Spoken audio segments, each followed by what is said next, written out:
জঙ্গিপুর স্টেশনে তখন বাজে রাত 12:30। এই ঠান্ডার রাত্রে ছোট বাচ্চাকে নিয়ে ভূতের ভয়ে আমরা সারা রাত স্টেশনের মধ্যেই কাটালাম। তো কি কি হয়েছে আমাদের সাথে সেই রাত্রে পুরো ঘটনাটাই তোমাদের সাথে শেয়ার। দৌড়ায় না, কার সাথে আছো বাবু? দাদুর সাথে না? হ্যাঁ, হ্যালো এভরিওয়ান, গুড মর্নিং। কেমন আছো সবাই? আশা করি সবাই ভালো আছো, আমিও কিন্তু বেশ ভালো আছি। তো আমার চ্যানেলের নতুন আরেকটি ভিডিওতে তোমাদের জানাচ্ছি অনেক অনেক ভালোবাসা। কাল গিয়েছিলাম বরের বন্ধুর বিয়ের বরযাত্রী, আজকে যাচ্ছি তারই বিয়ের রিসেপশনে। তো সন্ধ্যের দিকে বেরিয়েছি, এখন তোমার বাজে 5টা 10-এর ট্রেন আছে। আর আমরা এসেছি স্কুটি করে, রাত্রের দিকে ফিরবো, তাই জন্য যদি টোটো না পাওয়া যায় তো স্কুটি করে এসে মানে স্কুটিটা রেখে দিয়ে তারপরে আমরা চলে এসেছি, ট্রেনে করে যাব। আর এই যে স্টেশনে এসে বাবুর যা বদমাশি, সত্যি ওকে ধরে রাখা যায় না। আর ট্রেনে করে কোথাও যেতে কিন্তু ও ভীষণই ভালোবাসে, তাই জন্য অনেকটা পরিমাণ খুশি হয়। কোথায় যাচ্ছ? ট্রেনে করে? খুব খুশি? হ্যাঁ, তুমি খুব খুশি না? বাবু এদিকে।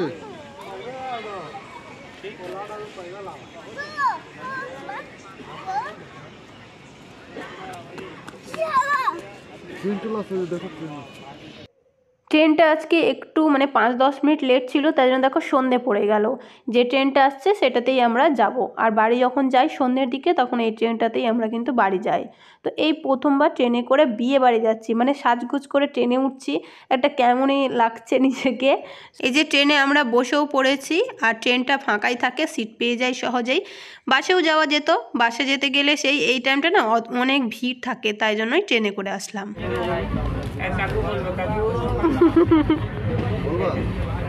আমাদের পুলিশ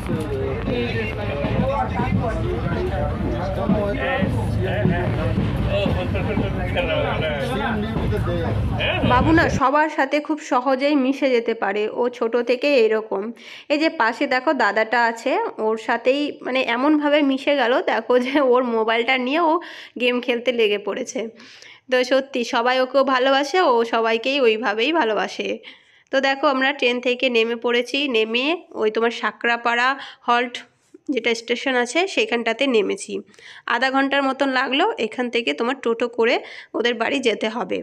এই যে সাকরাপাড়া হল্ট, এই স্টেশনে কিন্তু আমি প্রথমবার নামলাম।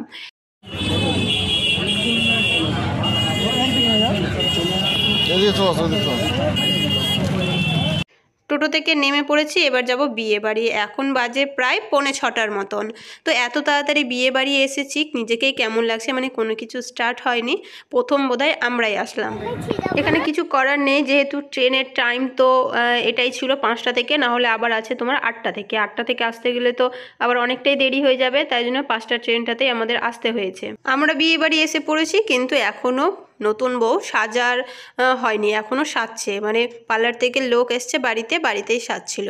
তো দেখো এখানটাতে খুব সুন্দর করে সাজিয়েছিল, এটা ডাইনিং আছে, এখানটাতেই করেছে, আর উপরে দোতলায় খাওয়া দাওয়ার ব্যবস্থা। তো এই বাড়িটা কিন্তু নতুনই করেছে, খুব সুন্দর লাগলো, ঘুরে দেখলাম বাড়িটা।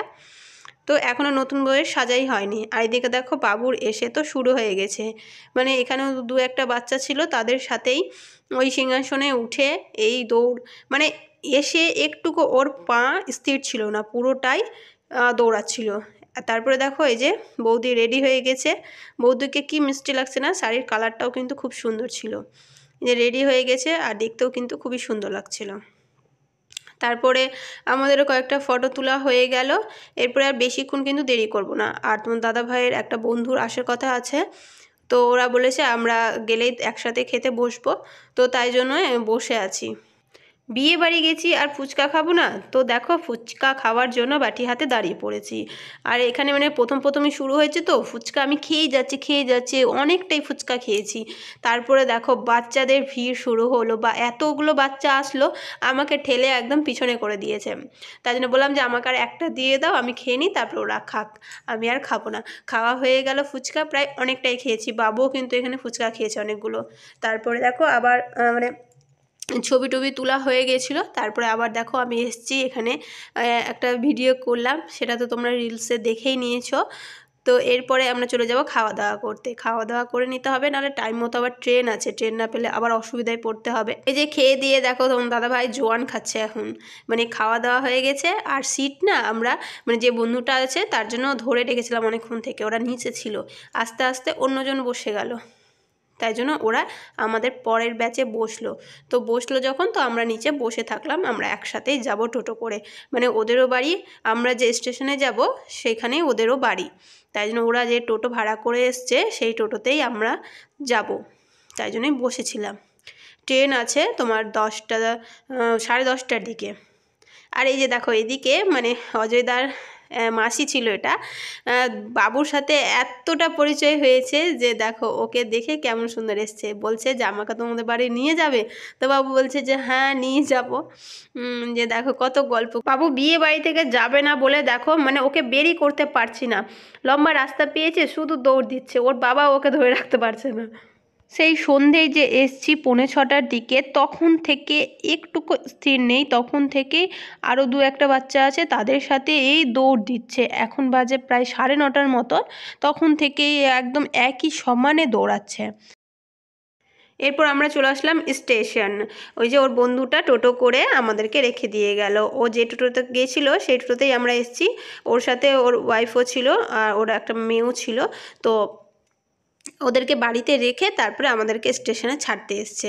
সত্যি খুবই ভালো লাগলো, খুব সুন্দর ব্যবহার। তারপরে দেখো আমরা চলে এসেছি টিকিট কাউন্টারে, টিকিট কেটে নিব। আর রাত্রের দিকে ট্রেন আছে 10:58-তে, অনেকটাই রাত, এখন প্রায় আধা ঘন্টা 1 ঘন্টার মতন আমাদেরকে বসে থাকতে হবে স্টেশনে। আর রাত্রের দিকে স্টেশনে খুবই ভয় করছিল, এদিকে ভয় পাচ্ছি স্টেশনে একা বসে আছি, আর এদিকে বাবু আমাদের প্রধানমন্ত্রী মোদিজির ছবি দেখেছে, মানে পোস্টার আছে দাঁড়িয়ে, সেটাকে বলছে যে দাদু আছে, দাদু চলো চলো দাদুর সাথে গিয়ে ছবি তুলি, আর গিয়ে কেমন হাত ধরে ছবি তুলেছে। এদিকে ট্রেনের টাইমও হয়ে গেছে আর ট্রেন আসছে না একদিকে, আর একদিকে ভয় লাগছে প্রচণ্ড, মানে এইরকম ফাঁকা জায়গায় শীতের দিন মানে প্রচণ্ড পরিমাণ ভয় পাচ্ছিল আমার, আর এদিকে ঘুমও পেয়েছিল প্রচুর। তো এইভাবে বসেছিলাম, বসে থাকতে থাকতে ট্রেন আসলো। আর ট্রেনের না সেই রকম আমি ঠিকঠাক নামটাম জানি না, তোমার দাদাভাই জানে, আমি ওই ট্রেন কখন আসে টাইম বলো আর ট্রেনের নাম বলো আমি কিছুই মনে রাখতে পারি না, মানে ভুলে যাই। তো যাই হোক একটা ট্রেন গেল, এই ট্রেনটা তো জঙ্গিপুরে থামবে না, তাই জন্য এটাতে যেতে পারলাম না, এরপরে যেটা আসবে সেটাতে আমরা যাব।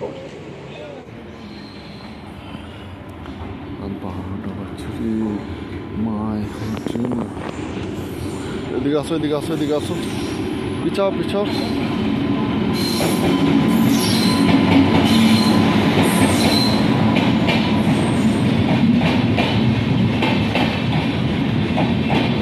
শেষমেশ ট্রেনে চড়লাম, তারপরে দেখো এই যে জেনারেল কামরা থাকে সেটাতে উঠেছি। আর এখানটাতে মানুষজন এত কষ্ট করে যাচ্ছে, সত্যি ঠান্ডার দিনে সব নিচে শুয়ে শুয়ে যাচ্ছে। যাই হোক আমরা জঙ্গিপুর রোড স্টেশনে নেমেও পড়েছি, আর ওইখানটাতে যাও 2-1টা লোকজন ছিল, এই স্টেশনে তো একদম ফাঁকা, পুরো ভয় লাগছে। আর তোমার দাদাভাই আমাকে একদম ভয় দেখাচ্ছে, ওই যে দেখো ওইখানটায় কী বসে আছে, ওই যে দেখো ওইখানটায় কী বসে আছে। আর আমি ভয়েতে ভাবছি যে আমি এমন ড্রেস পরে এসেছি যে আমি দৌড়ে পালাবো, সেটারও উপায় নেই। তখন বাজে ঘড়িতে এই যে দেখো 0.28, মানে 12:28 বাজে।